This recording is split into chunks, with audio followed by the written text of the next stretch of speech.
Thank you. Love you too. Thank you. Thank you.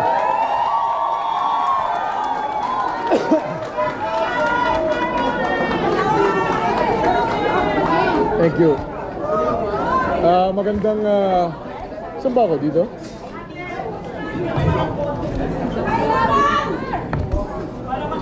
Magandang hapon po sa ating lahat. Sinulat ko po yung nais ko pong sabihin para wala akong makalimutan. Gusto ko pong magsimula sa isang taus-pusong pasasalamat sa mga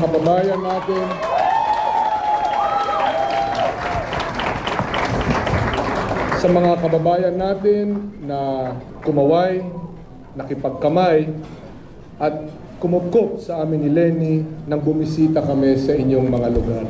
Maraming salamat sa inyo.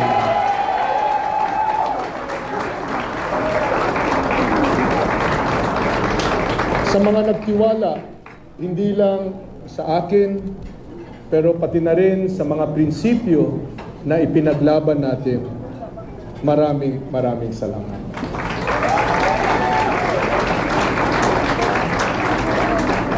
Sa mga kababayan natin na habang kinakamayan ako, tiningnan ako sa mata at sinabihan ako ng God bless you, o ipaglaban mo kami, o huwag mo kaming pababayaan. Maraming salamat sa inyo.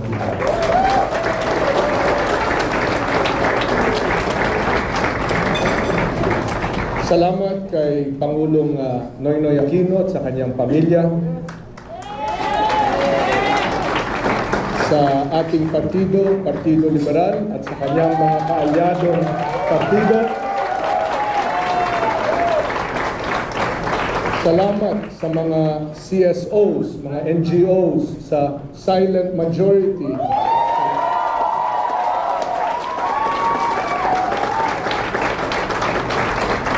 Sa mga ordinaryong mamamayan, sa lahat sa inyo ng mga volunteers, sa aking pamilya, dito ang aking misis, si Corina,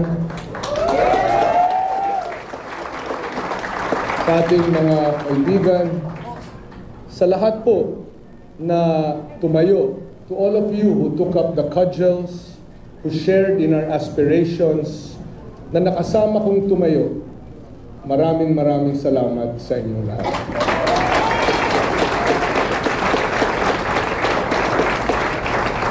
Araw-araw kasama ko kayo na humarap sa lahat ng mga hamon.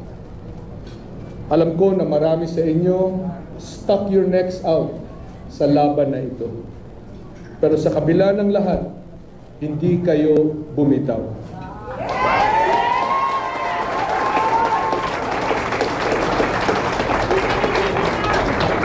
Nanindigan kayo, sinamahan ninyo ako hanggang sa dulo. For that, I am very grateful.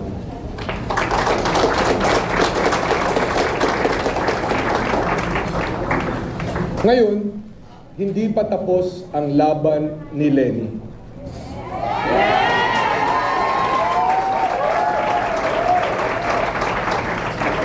Angat siya, lumalaban siya. Patuloy tayong magbantay, manalig at sumuporta.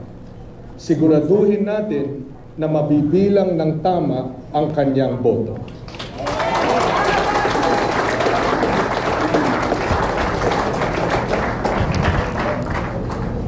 At habang ginagawa natin ito para kay Lenny, simulan na natin ang pagbuo sa minamahal nating bansa. Galangin at tanggapin natin ang pasya ng ating mga kababayan.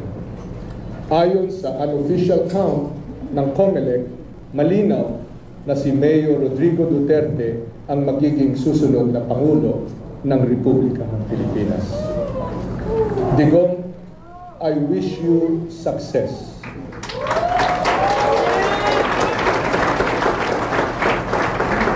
Ang iyong tagumpay ay tagumpay ng ating sambayanan at ng ating bansa. Mga kababayan, higit pa sa pagiging supporter o kapartido ng kahit sinong kandidato, Pilipino tayo. Maka-Diyos, may pakikitungo at malasakit sa kapwa. At naniniwalang lahat ng mahalaga sa buhay ay pinaghihirapan. Patuloy nating ipaglaban ang mga prinsipyong ito. Ibigay natin ang lahat ng ating makakaya para makamit natin ang ating kolektibong mithiin. Ipakita natin sa bawat salita, sa bawat gawa, sa bawat kilos natin ang tunay na diwa ng pagiging Pilipino.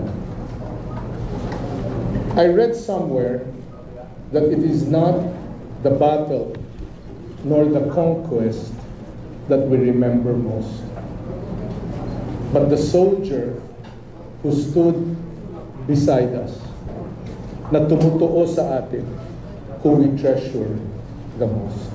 Sa inyong lahat, maraming salamat.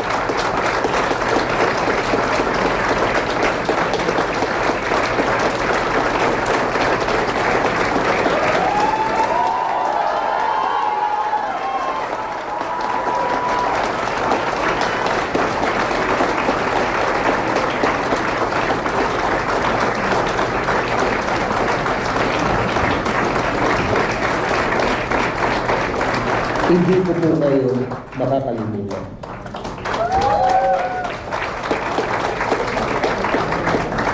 Mga kababayan, isang walang kapantay na karangalan na maging tagawagayway ng inyong bandila.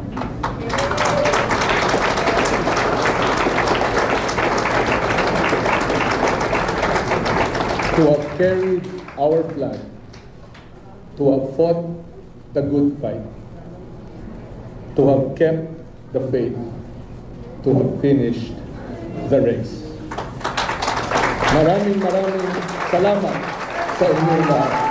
Mabuhay ang Pilipinas!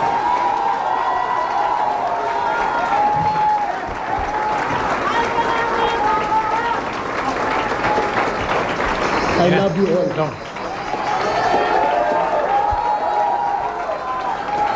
At yan naman po ang opisyal na pag-concede ni dating DILG Secretary at LP Presidential Candidate Mar Roxas kay Mayor Duterte sa kanyang press conference na ginanap dyan sa Quezon City.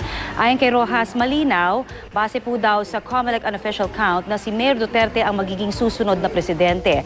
At hangad niya ang kanyang tagumpay dahil ang kanyang tagumpay daw ay magiging tagumpay rin ng bayan. Time for tears. For our country, we have had a peaceful, successful transfer of power. It's not about me. It's not about anyone. It's about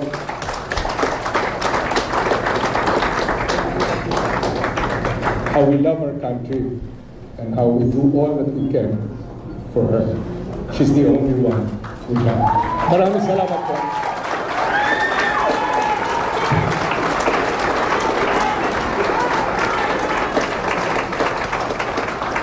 Thank you. Alright, nakita nga po natin ang may bahay naman nitong si dating DILG Secretary Mar Roxas na nakatodo suporta rin sa pag-concede niya kay Mayor Duterte. At nakikita natin ang ilan sa mga sumuporta sa dating DILG at LP Presidential Candidate na talagang emosyonal at nagbibigay pa rin patuloy ng suporta. Nauna na rin niyang sinabi at pinasalamatan ang lahat ng mga sumuporta sa kanya at nagbigay din ang suporta syempre bukod doon sa kanya ay si Pinoy at ng kanyang pamilya.